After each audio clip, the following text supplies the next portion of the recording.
It all started on July 21st, 1999. During the Macworld Expo, Bungie had revealed what they had been working on for 2 years, a real-time strategy game based in a sci-fi world. It was the first time the world had witnessed Halo, and we were all blinded by its majesty. Halo was still a work in progress, and it showed, as during E3 2000, Bungie had revealed a Halo that looked infinitely different from the original demo. They had converted the real-time strategy gameplay to that of a third-person action game. Originally, the concept for the story was that the humans crashed their transport starship on a mysterious ring world. The Covenant would then arrive to loot their starship, and a war breaks out between the humans and the Covenant. So the basis for Halo's story was already thought out. Many Covenant and human models were already made. You can see elites, marines, the warthogs, and ghosts in the E3 trailer. Chief himself is controlled in a third-person perspective, which is pretty trippy to see in retrospective. After this, Microsoft had saw the hype that Bungie's Halo had and sought to acquire Bungie outright. They bought Bungie for somewhere around 20 to 40 million. Microsoft wanted Halo to be a system seller for their new Xbox console. Was the purchase worthwhile? Well, yeah, of course. Halo has become a household name for anyone within sniffing distance of a gamer. Anyway, after the acquisition, Bungie drastically changed the game, reworking the engine and turning it into a first-person shooter. One thing I find interesting is that in the 9 months before Halo's release, the team had worked on roughly 90% of the game, working 16 to 20 hours a day for 6 days a week. There's a big concern around crunch nowadays, and it's heavily frowned upon, especially in bigger companies that can afford to extend project deadlines. But Bungie was a small team, and they had the passion and love for the game to work as hard as they did.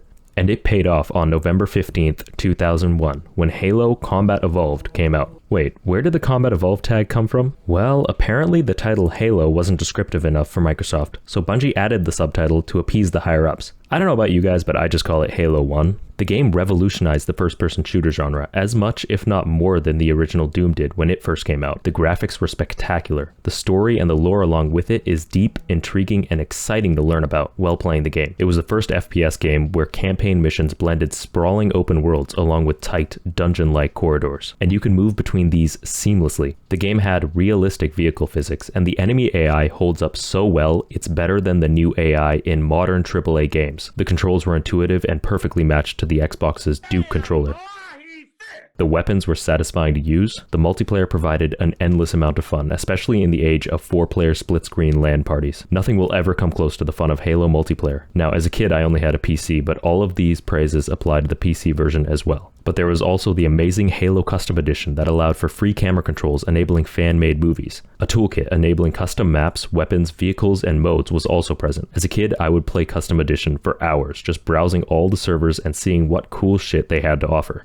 In terms of hype and appraise, Halo 2 and 3 were no different. Each release was more and more hyped, and the quality of the games improved as well. Halo was the lifeblood of Xbox, and that all was about to come to an end the day Halo Reach released. You see, this was Bungie's last game in the Halo franchise. They wanted to move on to different things. Say what you will about Destiny, but at least Bungie knew it was time to quit Halo while they were still at the top. Bungie handed the keys of the Ferrari that was Halo to 343 Industries, a new fledgling company created by Microsoft whose sole purpose is to continue the Halo IP. And this was the start of the end. Halo 4 was announced, and I was pretty hyped. The game was divisive when it first came out, and I think my biggest issue when it came to this game was how much they were inspired by Call of Duty. The multiplayer had loadouts, there was a sprint ability that was separate from the armor abilities, and there are even care packages. Honestly though, after going back and playing the multiplayer of Halo 4, it still holds up, even though it's really hard to find a game. The campaign, however, leaves a lot to be desired in the story aspect. They wanted to give Chief more character, but in my opinion, he went from a stoic, war-hardened veteran to a dude who just wouldn't shut the fuck up. The whole plotline with Cortana going rampant was not very climactic or interesting to me. I mean, they tried to do a love story with Chief and Cortana, which is just... No, don't do that, 343. The art style of Halo 4 drastically differed from previous games. Environments, in my opinion, look great, especially Forerunner architecture, but the armor was a step down. Sure, they look more gritty and militarized, but it just ends up looking less unique. Anyway, Halo 4 wasn't bad, but it didn't exactly live up to the expectations people had for a Halo game. Many of us just hoped that this was 343 warming up and that the next game would certainly be an improvement. It was not an improvement. Halo 5 took everything bad about Halo 4 and cranked it to 11. The best way I could describe it is boring and uninspired. The campaign was one big cock tease. You play as Master Chief in like 3 missions. It beat the dead horse that was Chief's and Cortana's relationship, not to mention the repetitive Warden boss fights and the worst aspect, in my opinion, is the fact that you had to read the books to fully understand the story and the new characters. Yes, Halo novels went from optional side stories within the Halo universe to essential reading to understand what the hell is going on. I shouldn't have to explain why needing to read books to understand the story of a video game is a bad thing.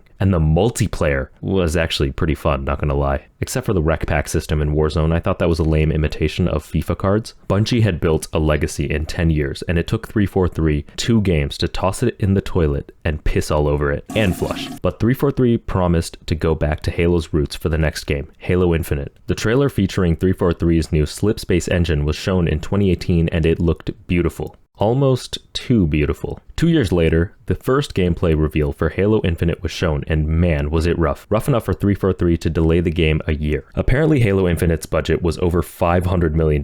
Where did that money go, 343? Cocaine and hookers? Cause it sure as hell wasn't put into this game, judging by its initial gameplay footage. Anyway, the game came out in December of 2021, and it was met with relatively positive reviews. The multiplayer was made free to play, which is a good choice, but with some caveats I'll get to later. The campaign to me was a mixed bag. The good is that the classic Halo gameplay loop was back and improved upon. The enemy AI is smart and fun to fight. The sprawling environments of the ring is beautiful. Grappling around just popping heads off Covenant is a blast. But there still were some issues. There's only 2 environments in the game, the lush greenery of the ring world and the insides of the Forerunner constructs. Both look gorgeous but get stale after a while. The story isn't really gripping in any way. It starts off with Cortana being killed off screen. Basically, the most intriguing aspects of the game happen before the game even happens. Not to mention the quippiness of the dialogue, it just felt too Marvel-like. Just bad joke on top of bad joke. You would think you're watching one of my videos. The boss fights are fun, but on Legendary they were too unbalanced in my opinion. They just turned into bullet sponges that could kill you in 2 hits. And then there's a multiplayer, which was and still is a blast. Weapons feel balanced and powerful. It felt like a fusion of old and new Halo in a way, with armor abilities that were pretty grounded and didn't go too far like Halo 5. There's spawnable weapons within the map, and the loadout system is gone, thank God.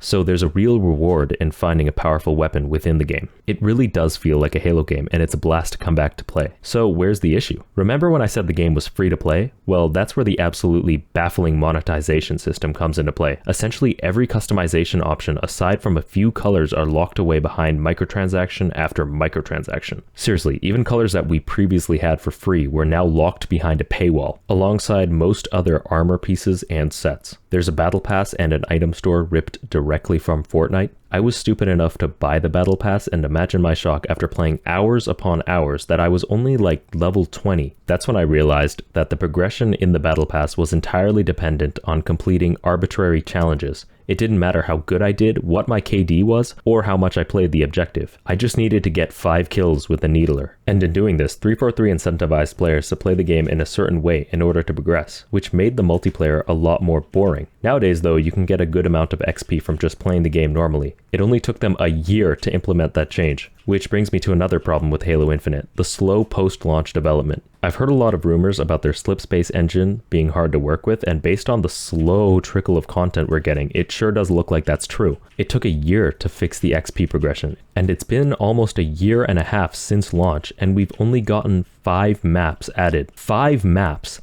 That is utterly embarrassing. Halo 3 post-launch had the heroic and legendary map packs 7 months after launch, and together those added 6 maps to the base game. Yeah, I realize those were paid DLCs, but Halo 3 wasn't filled to the brim with microtransactions like Infinite. And I get that games nowadays are a lot more complex, with higher res textures and tons of polygons, but Halo Infinite is working with an almost infinitely higher staff count. There's more than double the people working on the game here, and it doesn't show at all. Okay, so it's clear Halo Infinite is a pretty bittersweet game with a lot to love and a lot to hate. But how's the extended universe that 343 wanted to flesh out? Well, there's been a steady stream of books since Halo 1, and that hasn't changed. I haven't read a single one of these books honestly, so I can't speak on that, but the newer books are still highly praised by reviewers and readers alike, so that's great. Halo Infinite luckily doesn't rely on many books to explain the story like Halo 5 did, but you have to play Halo Wars 2 to know who the Banished are. I hadn't played Halo Wars 2, so when I booted up Halo Infinite and started the story, I was absolutely flabbergasted as to what was going on. And then there's the thankfully non-canon Halo show on Paramount.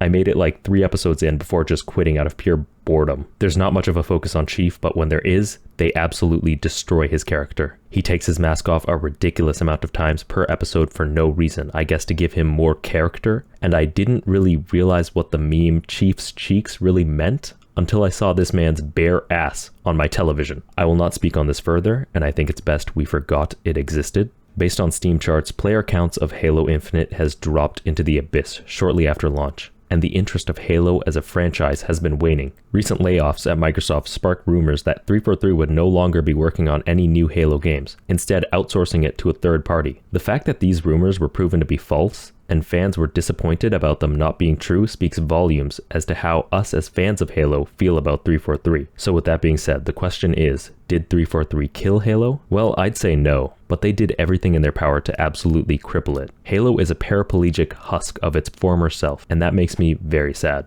How many beloved franchises from my childhood are going to be corrupted by corporate greed? It's just too much to bear. I think the only way for Halo to continue is for those rumors to be true. 343 should just provide oversight and have another Microsoft-owned studio make a new mainline game. My pick would be id Software because obviously Halo infused with fast-paced Doom-like combat is a dream. I just really want Halo to be as great as it was when I was a kid, but I think those glory days are over. That's a really depressing note to end the video on, but that's all I really had to say. So if you liked the video, like it, and I'd really appreciate a subscribe. Take it easy.